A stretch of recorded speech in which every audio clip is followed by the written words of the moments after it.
The reason why I say is that it gave me a lot of confidence. Earlier I was a management consultant, not a very good trainer and not at all a motivational speaker. But then after being a part of GOT for 4 years, then I discovered myself, my confidence, and from a management consultant I went on to become a corporate trainer, and also now I'm a paid motivational speaker. And this transformation has come about. The reason why it has come about is because of a lot to do with ISC, because ISC gave me that confidence to that I can go to that level and speak, and it really gave me that, exposed me to that grandeur, and I was able to do justice to it to some level. I would like to highlight a few things which I learned during my journey to ISC, and probably you can use it in your speech. What is the time allotted to me? So time is yours. Then you can take. Okay, thank you so much. Now, before I start, I would like to ask all of you, how many of you want to win the ISC? Tell me that. How many of you want to win the ISC? Only few? That's all? Now see, I have to really force you to, lift your hand, because if it is not coming from, it should come up like this. Who wants to win the ISC?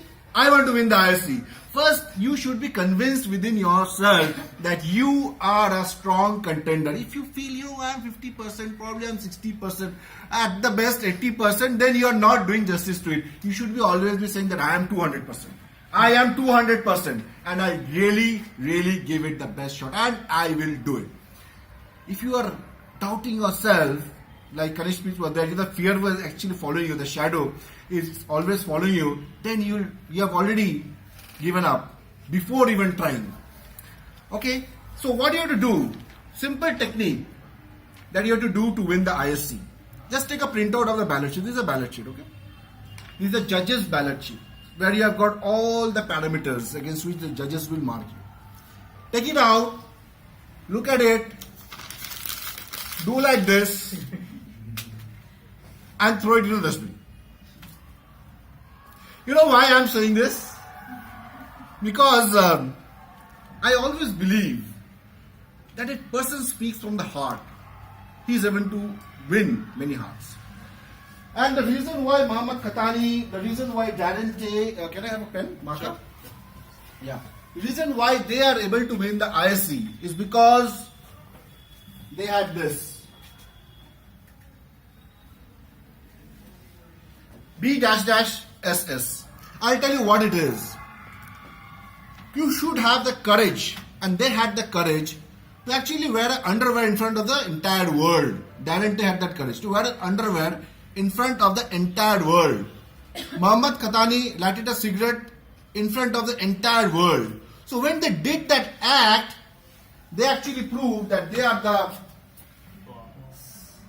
Yeah, they are the boss. So what I mean by you are the boss when you're speaking, you are the person who is setting the rules. You're not dependent on any judge's ballot. You're the person who is setting the standards. After you have done it, people will follow you. They say, no, this is the right way to go. This is the right thing to do. Before that, no one actually imagined that anyone can do this wearing an underwear. International speech contest. When the entire world is looking at you, what will people think? Probably the justice will disqualify me. But the way you do it is more important. The way you carry your speech, the way you actually, I have seen the speech and still now I remember. So you should feel and should think that how much impact it had on me, like many other audience. Now I'll tell you how to use it. So the first use I have already told you, okay? Then I'll say how to next to use it. There are certain, because there's a difference between a good speech and a technically good speech. Because in Toastmasters, if you have to win the ISC, you might be a very powerful speaker, you might speak very well, but then your speech has to meet this ballot sheet. So first of all, that you have tried it and you're told that I will actually look into myself and speak to myself and be myself when I am on the stage and not the person who has written this. But then after you have written the speech, you use this one. Because by the time you have already poured your heart out, you are not limited yourself. By the time you have already poured your heart out. So the first is speech development. I would like to give you examples so that you remember what is speech development. There are a lot of technical words which are written over here, which does not enter my head. Speech development is like going to some party, Recently, the Valentine's Day party is over. So if you had gone to a Valentine's Day party, what do? You're really connected to that. You're looking forward to Valentine's Day. I will go with my Valentine. If you don't have a Valentine, you will search for a Valentine there, isn't it? So you go to a Valentine's Day party, really connected, dressed up, and you say, no, this is my first Valentine's Day, probably third Valentine's Day, whatever. So you go there and you look forward to it and you enter. As soon as you enter the party, you're surprised with so many gifts, glitters all around, everything, the environment itself is so electrifying. So you feel energized. So your entry into the stage should be like that. Electrifying. And you're carrying yourself, you're not speaking for the judges. You're speaking to add value to the people. The poor people who have come, those wasted their time, were sitting there just to listen to you. You are the boss. Yes, because you are the boss there. They're going to listen to you. You're going to add value to their life. You're going to change their life. What you should say to change their life. You've got a responsibility. You're not speaking for the judges. You're speaking for the people, the audience sitting over there. So that should be the motto. So when you enter your stage, that should be the attitude. Then in Valentine's Day party, what happens? You go through a very nice kind of food, then there is drink, probably there is dance, so there is a structure. In our Toastmaster meeting also we have so much things, there's structure. First there will be this, then there will be speeches, evaluation, table topic, there is a structure. And because of the structure we like it, because of the way the meeting conducts, we like it. So similarly, your speech should have the structure, but it should be connected to your personal story. Not someone else's story, your personal story. So once you have the structure, ending should be like going with your girlfriend and coming out with someone else's girlfriend. Isn't it? Surprise! You go with your girlfriend and suddenly at the end of the speech you say, I came out with someone else's girlfriend. And my girlfriend went with someone else's boyfriend. So that is how it happened. And we are both happy. So it should end with a strong message and with a surprise element. And no one should be able to really guess what your ending is going to be. Sudden change, climax, and suddenly scenario change and you present something which no one would have thought. Then effectiveness. What is speech effectiveness? I would say, effectiveness I compare to drinking with your boss. Have you ever drank with your boss? You feel so pathetic. Isn't it? You're there to enjoy the drink and your boss would be telling people in sales, no, targets, achievements, oh, you can do it. Next month the target is going to be still higher. So the purpose of your drinking is gone. By the time it's 15 minutes, the purpose of the drinking is gone. So you never feel like drinking with your boss because the purpose is not met. So when you are speaking also, the purpose should be met. So you are here for a purpose to deliver a message. So does your speech constantly reiterate that particular message, communicate that particular message and prove that you are the Boss. You are the boss. It has to be repeated so that people really register them. There are so many speakers, they would be listening to so many speeches, but it should really register in their mind. That is the speech value. And speech value is I would say, everything starts with that value. Though it is the second point, but it should start with that value. You should identify how I am going to add value to your life. How am I going to make your life better? My speech, I cannot go to your home and change you, but my speech is going to change you. Tomorrow you are going to, if I say you go to your top of the building and jump from there, you are going to do that because I have motivated you to do that. I'm a motivational speaker. So my speech should be able to really fire you up and say that, yeah, I can do it. If he can, I can too. So what is that one thing that you want to deliver through your speech? Then it should have that feeling of charity. Speech value also talks about that charity. What happens when you do charity? The person whom you are giving the amount, feels good about it, but more than that person, you feel good about it. Isn't it? Because you are happy that you are helping someone. So that should be the feeling, the emotion, that you're giving something and someone is receiving, and they should be receiving it with, oh wow. And you are giving as a, wow, I've given it. I'm so happy that I've given it. And the person who is receiving it should say that, wow, I'm so happy that I've got it. So that should be the feeling. Physical.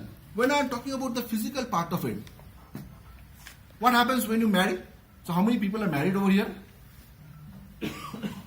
People are slowly lifting their hand. Yeah. So what happens when you're married? At the day of your marriage, you're standing there like this, and everyone coming and you're smiling.